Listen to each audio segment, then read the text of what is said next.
ایران کا ایک شہر ہے کرمان، وہاں پہ ایک شخص ہے حاج ماشاءاللہ، غالباً اب بھی زندہ ہے۔ پورے کرمان میں جب امام حسین کی مجلس کرواتا ہے، کسی بادشاہ اور وزیر کی مجلس میں بھی اتنے طعام نہیں ہوتے جتنا اس کی مجلس میں امام حسین کا نظر و نیاز ہوتا ہے۔ ہمارے ایران کے استاد کہتے ہیں کہ جب میں ان سے ملنے گیا اور اسی نیت سے ملنے گیا کہ پوچھوں تو صحیح آپ کے پاس اتنا پیسہ آتا کہاں سے کہ آپ امام حسین کے اتنے سفرے اور اتنے طعام لگاتے ہیں۔ جب ملنے گیا تو کہا کہ بوڑھا سا تھا 70 ایئرز کا، چہرے پہ عجیب نورانیت تھی، اور بیٹھا اور مجھے کہنے لگے کہ آج تک حسین کی میں نے جب بھی نیاز کیا میں نے جیب سے ایک پائی نہیں لگائی، مجھے نہیں پتا یہ کہاں سے آتا ہے، کون دے کر جاتا ہے، کہ پھر بھی یہ کیسے ہوا۔ میں نے آپ کے بارے میں بڑی چیزیں سنی۔ اس نے کہا کہ آج سے تقریباً 50 سال پہلے میرا کام تھا نجاری کا، جو لکڑیاں بناتے ہیں نا، لکڑی کا کام کرتا تھا، اور میری بڑی الفت تھی اور محبت تھی امام حسین سے۔ میری زندگی عشق حسین کے محور میں گھومتی تھی۔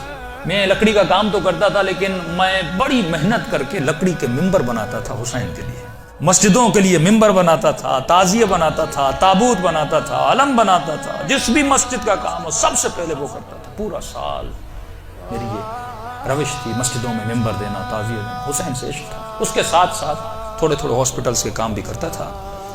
ایک دن کام کرتے کرتے اچانک مجھے اپنی کڈنیز میں بہت تکلیف ہوئی۔ میں نے درد کو دیکھے اندیکھی کر دیا۔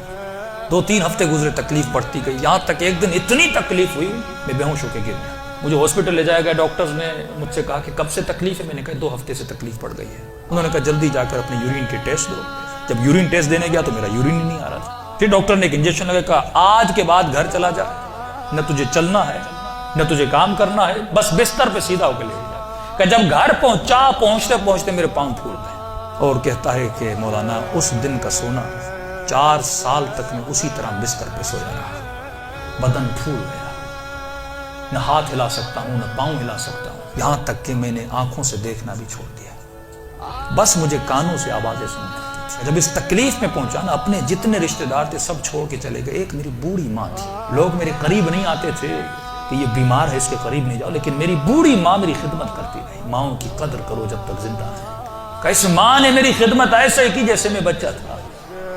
کہ ایک دن مجھے ہو گئے ہاسپٹل آنا جانا، بدن بہت پھول گیا، کھال بالکل نرم ہو گئی۔ کہ ہاسپٹل لے جایا گیا، ڈاکٹر نے جب مجھے پلٹا تو میری پیٹھ پہ کیڑے پڑ چکے تھے کیونکہ بدن نرم ہو چکا تھا۔ میری ماں ڈاکٹر کو کہتی تھی بیٹے کو پانی پلاؤں، کہتا تھا نہیں، بس چمچ کو گیلا کر کے اس کی زبان سے رکھو۔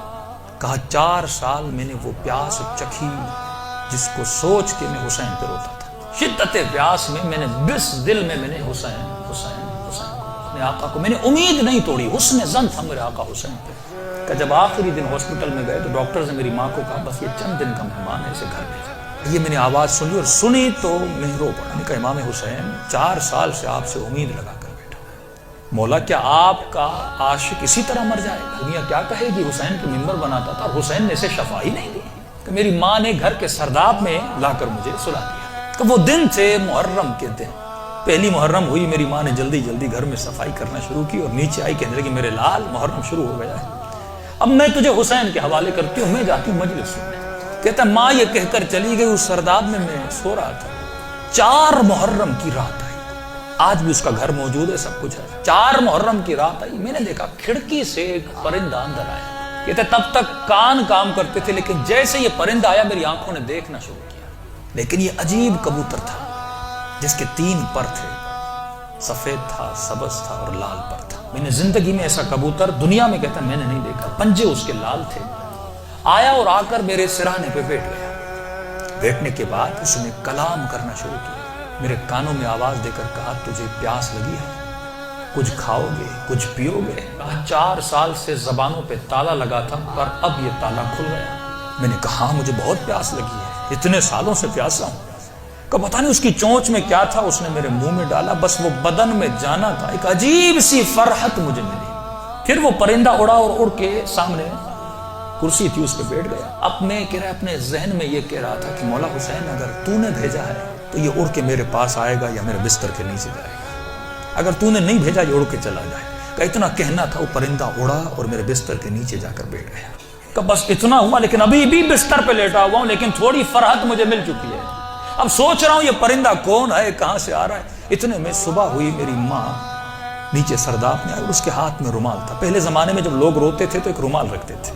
کہ جلدی دوڑی آئی اور گیلا سا رومال تھا, اس نے اس رومال کو میرے اوپر نچوڑنا شروع کیا. میں نے کہا کہ اماں یہ کیا ہے؟ کہا یہ حسین کے غم میں جو آنسو بہائے نا تیرے بدن پہ مل رہی ہو تاکہ خدا تجھے شفا دیتے. کہ یہ کہہ کر میری ماں چلی گئی. جیسے جا رہی تھی میں نے کہا اماں اگر زحمت نہ ہو, ایک کبوتر ہے اس بستر کے نیچے, اگر زحمت نہ ہو اس کے لیے تھوڑا دانا اور پانی رکھ لو. ماں نے کہا کبوتر کہاں سے؟ کہا بس رکھ لو. کہ ماں آئی اور اس نے نیچے دانا رکھا, پانی رکھا, چلی گئی. کہتے غالباً 10 محرم کا دن ہوا, عاشورہ کا دن ہوا. میں نے کہا مولا حسین آپ کی عاشورہ بھی آ گئی, اب بھی مجھے شفا نہیں دو گے؟ کہا رو ہی رہا تھا کہ اچانک میرے کمرے کا دروازہ کھلا اور میں نے ایک نورانی شخص کو اندر آتے ہوئے دیکھا.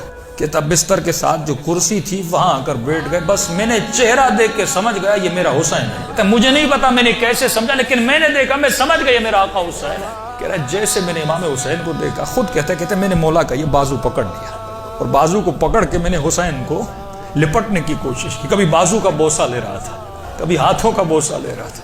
کہتا جب میں نے ہاتھ دیکھے نا تو مولا کی انگلیاں کٹی ہوئی تھی. میں نے کہا میں قربان جاؤں میرے آقا, 4 سال سے انتظار ہے, میری جان آپ پہ فدا مولا, اتنی دیر لگا دی اپنی زیارت کر. امام حسین نے اپنا ہاتھ میرے سر پہ پھیرنا شروع کیا.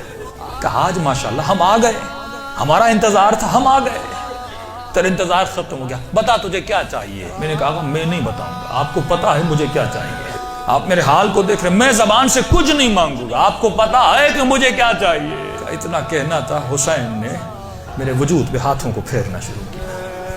میرے ہاتھوں کو پھیرا, میرے کاندھوں کو پھیرا, میرے جسم پہ ہاتھ لگائے. کہا آج ماشاءاللہ جو تجھے چاہیے تھا حسین نے دے دیا. میں نے کہا آقا آپ کا بہت شکریہ. کہ مولا میں نے ایک نظر کی تھی. کیا کی تھی آج ماشاءاللہ؟ مولا میں نے نظر کی تھی اگر آپ مجھے شفا دیں گے میں 10 دن آپ کا نیاز کروں گا, 10 دن مجلس کروں گا اور 10 دن آپ کا نیاز کروں گا. امام حسین نے کہا آج ماشاءاللہ 10 دن اپنی طرف سے کرنا, 8 دن میری طرف سے کرنا. کہا مولا 8 دن کس چیز پہ؟ کہا آج ماشاءاللہ 10 دن تو حسین کے لیے کرے گا اور 8 دن میری طرف سے میری اماں زہرا کے لیے کرے گا. یہ کہہ کر حسین چلے گئے اور جب چلے تو میں رونے لگا. اتنے میں وہ پرندہ بستر کے نیچے سے نکلا اور اس نے پرواز کرنا شروع کی. کہتا مجھے نہیں پتا وہ پرندہ پڑھ کیا رہا تھا, حسین آواز میں کچھ کہہ رہا تھا. آواز سن کے میری ماں دوڑتی ہوئی نیچے آئی. اسی نیچے آئی لیکن دہشت اتنی تھی اس آواز میں, میری ماں اندر نہیں آ رہی تھی, پیچھے سے کہہ رہی تھی ماشاءاللہ یہ کمرے میں آوازیں کیسی ہیں. میں رو کر کہہ رہا تھا اماں اندر آ جاؤ, حسین نے مجھے شفا دے دی. یہ بوڑھی ماں دوڑی آئی, کبھی دائیں دوڑ رہی ہے کبھی بائیں دوڑ رہی ہے. کہاں ہے میرا آقا حسین؟ کہا میں بستر پہ بیٹھا تھا, وہ سوجن ہر چیز ختم ہو گئی. کہ یہاں تک وہ کبوتر پرواز کر کے چلا گیا. یہ بوڑھی کبھی کرسی کے بوسے لے رہی ہے, کبھی بیٹوں کے ہاتھوں کو چوم رہی. یہاں میرے حسین کا ہاتھ لگے تھے. روتی ہوئی جب صحن میں آیا, ہمسایوں نے سمجھا یہ مر گیا ہے. دوڑے آئے کہ ماں رو رہی ہے, شاید بیٹا مر گیا. لیکن جب پہنچے کیا دیکھا, اسے حسین نے زندگی عطا کر دی تھی. عزیزو جب یقین ہو نا, یقین نہ ٹوٹے. جب اہل بیت